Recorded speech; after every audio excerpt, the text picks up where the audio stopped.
बिजली चमकी आका कहलाए महाप्रलय छियान लगी।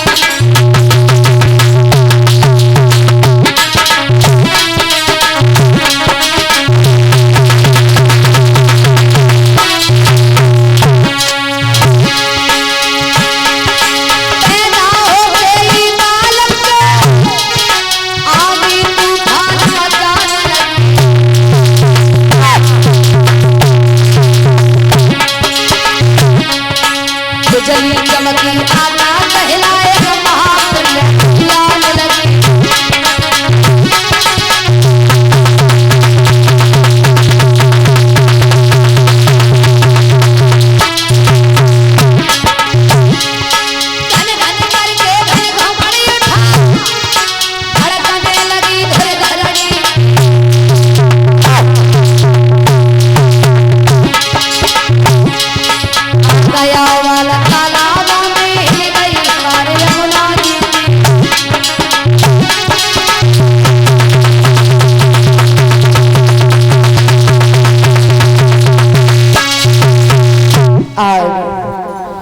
चारों तरफ आंधी तूफान आने लगे हैं। तो जब उस बालक का जन्म हुआ तो गर्गाचार्य जी ने उस बच्चे का नाम रख दिया कंस। कंस जब धीरे धीरे बड़ा होने लगा है, बच्चों के साथ खेलने के लिए जाता है, किसी को तालाब में डुबो देता है, किसी को जमीन में दबा देता है। यानी कि बचपन से ही अत्याचार करना शुरू हो गया कंस। कंस जाकर के धीरे धीरे और बड़ा हुआ तो अपने साथियों के साथ में रहने लगा। एक टोली बनाई है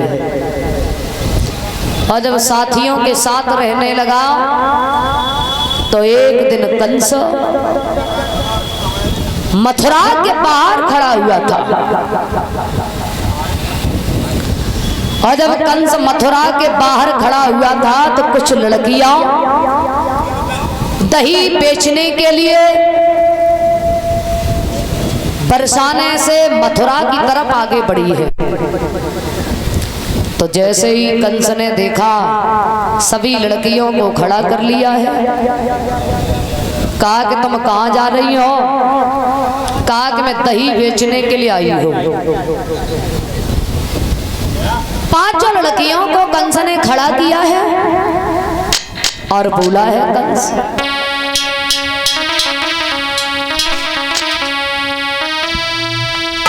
अरे हाथ भाई की कही कंस ने, तुम कौन कहाँ से आई और तनो हमें बताएं जाइयो, सब कुआरियों के ब्याही।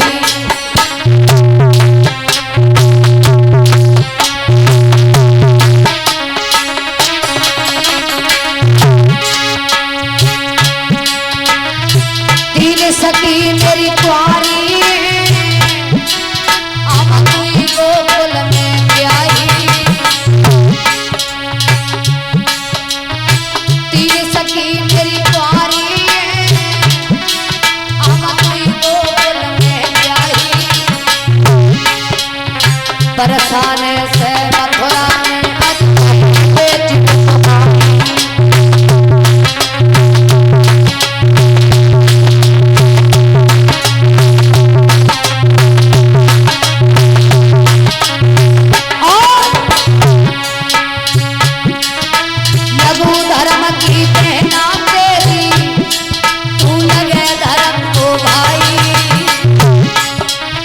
लघु धर्म की पहना तेरी, तू लगे धर्म को भाई। अरे रक्षा बंधन से पहना, अरे तेरी रक्षा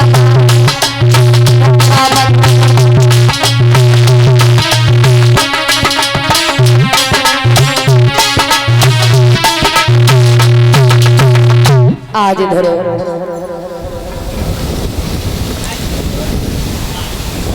तीनों लड़कियों को इशारा दिया है, ये बताओ तुम में से कुंवारी कितनी है? बोले 2 की शादी हो गई, 3 वही कुंवारी है। अपने साथियों को इशारा दिया, इन्हें वृक्ष से बांधो, इन पर कोड़े बरसाओ। तो कोड़े बरसाए। सभी लड़कियां विनती करती हैं, लेकिन कंस नहीं माना।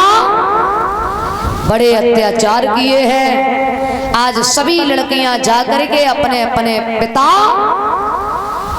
के पास में पहुंची हैं, बरसाने में आई, पिताओं से शिकायत की है कंस बड़ा अत्याचारी हो गया, अरे बड़ा ही दुराचारी हो गया। जब मैं दही बेचने के लिए मथुरा में गई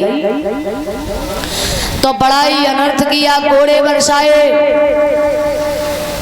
कहा कंस ने अच्छा नहीं किया, जितने भी बरसाने के लोग थे आज जाकर के सभी मथुरा में पहुंचे हैं।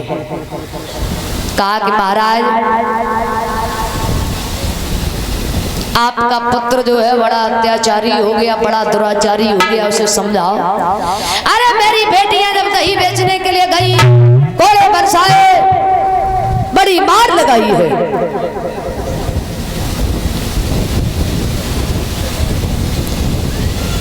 आज देर नहीं की है, उग्रसेन ने तुरंत ही कंस को बुलाया।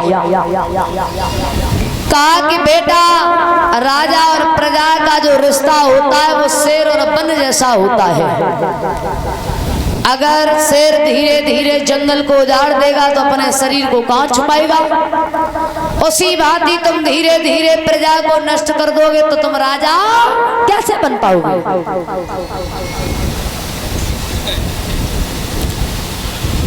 प्रजा पर अत्याचार करना छोड़ दीजिए।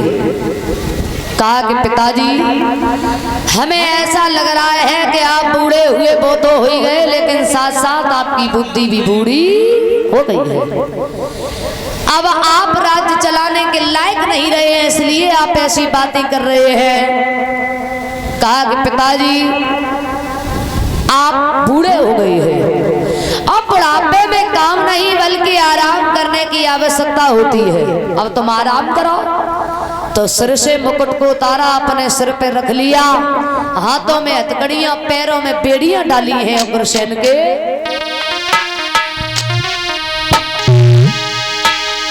अरे अपने बाबुला उग्रसेन को वीरन हाथ पकड़ी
पैरों में बेड़ियां डाल दी हैं, उग्रसेन को जेल में डलवा दिया। कंस वहां का खुद राजा बन गया है। और जब खुद वहां का राजा बना, चारों तरफ ऐलान कर दिया कोई हवन नहीं करेगा, कोई पूजा नहीं करेगा, जितना घी हवन में डालते हो खुद खाओ, शरीर स्वस्थ बनाओ। जहां भी महात्मा दिखाई पड़े पकड़ के लाओ, जेल में डाल दो। बड़ी बुरी दशा हो गई है संत महात्माओं की के हाथ में कड़े पाप में कड़े बगलन में रस्सी पड़ी भई जेब में चनायद जला साग तसले में रोटी सड़ी भई आदो जांगिया फटो कुर्ता एक कमली फटी पुरानी है नंबर वाली टोपी सिर पे साधुन की जय निशानी है। बड़ी बुरी दशा हो गई है संत महात्माओं की। तो महाराज कंस जब वहां का राजा बना है, कंस के साथी बोले हैं अब एक काम करो, अब आप राजा भी बन गए हो तो विवाह कर लीजिए। बोले विवाह? बोले हाँ। बोले हम विवाह नहीं करना चाहते। बोले क्यों? बोले 4 दिन नाए हो पात घर में नाए घुसपाता से पहले ही कौन लगती महाराज। घर में घुसे हो बाजार चौना जाओ जी, हल्ला मिर्च लाओ तुम धनिया लाओ, कूटवे की काजे धनकोटा मंगाओ जी, तासे जे लड़ुआ भले रोटी से लड़ुआ भरे, रूखी खाओ चाहे सूखी सरकाओ जी, रात के सिनेमा से 1:30 बजे आओ जी, फोड़ा नहीं फुंसी नहीं डॉक्टर हकीमन से जेब को बचाओ जी, जाड़े में 4-4 महीना न नहाओ जी, कुआरे रहोगे तो लला सुखारे रहोगे, जाने बूझ के नाक में नकेल ना कराओ जी। अब ऐसा नहीं है कि शादी बड़ो बवाल तो शादी न करो, यानी कि सृष्टि के लिए शादी होना भी अति आवश्यक है, शादी होना भी जरूरी है। कहा कि विवाह तो करना ही पड़ेगा। बोले तो विवाह करें किनसे? बोले तुम्हें नहीं मालूम मगध देश के जो राजा है ना जरासंध, आप उन्हीं के साथ, उनके घर में 2 बेटियां हैं, अस्थि प्राप्ति बहुत सुंदर है दिखने में, उन्हीं के साथ विवाह कर लीजिए। बोले ये ठीक कहा? बोले हाँ। जरासंध की पत्नी समझा रही है महाराज घर में 2-2 बेटियां हैं, शादी के योग्य हो गई हैं और इन बेटियों का विवाह कर दीजिए।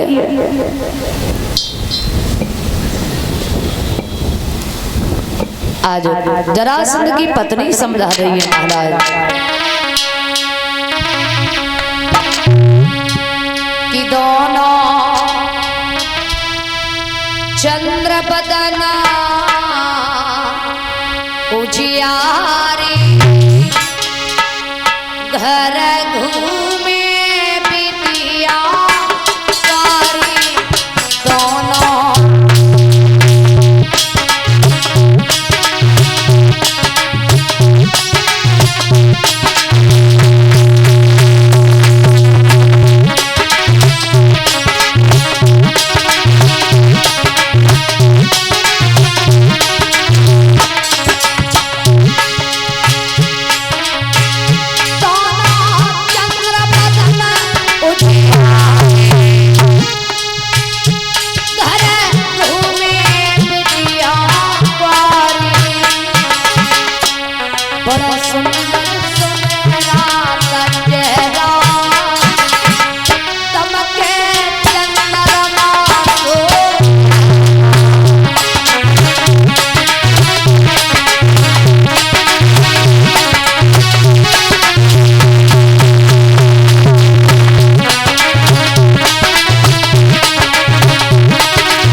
आज इधर जरासंध की पत्नी ने समझाया है,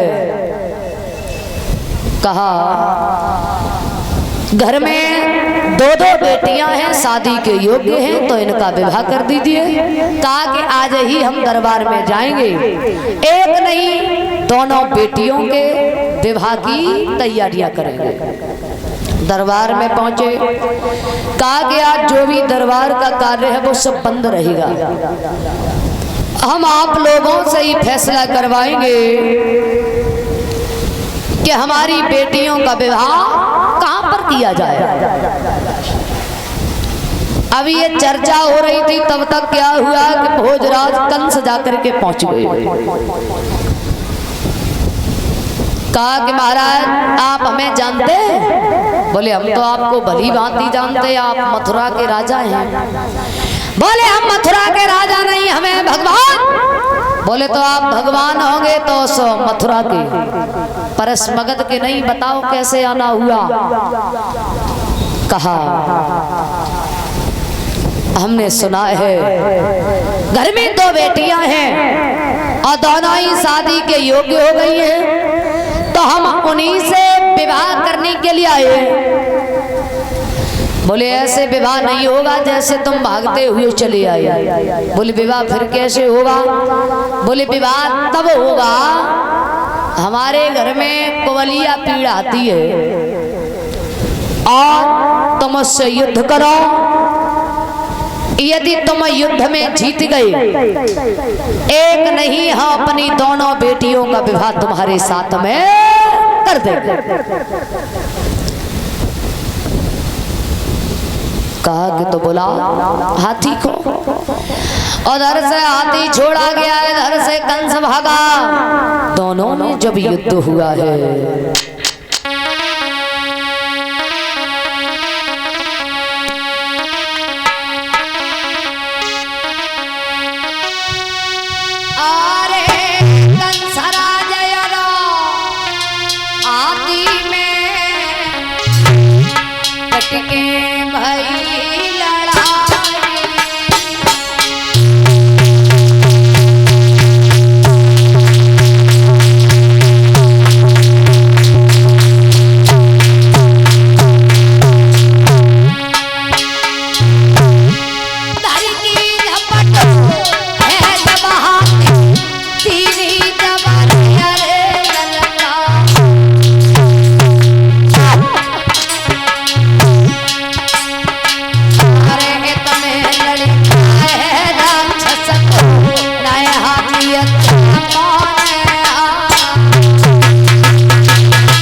आज धरो महाराज, जब हाथी और कंस में जब युद्ध हुआ है, तो महाराज जब युद्ध हुआ तो हाथी को परास्त कर दिया है। और जब हाथी को परास्त कर दिया तो एक नहीं दोनों बेटियों का विवाह महाराज जरासंध ने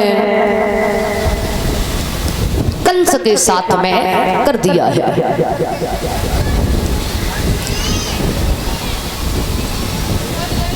महाराज राष्ट्रीय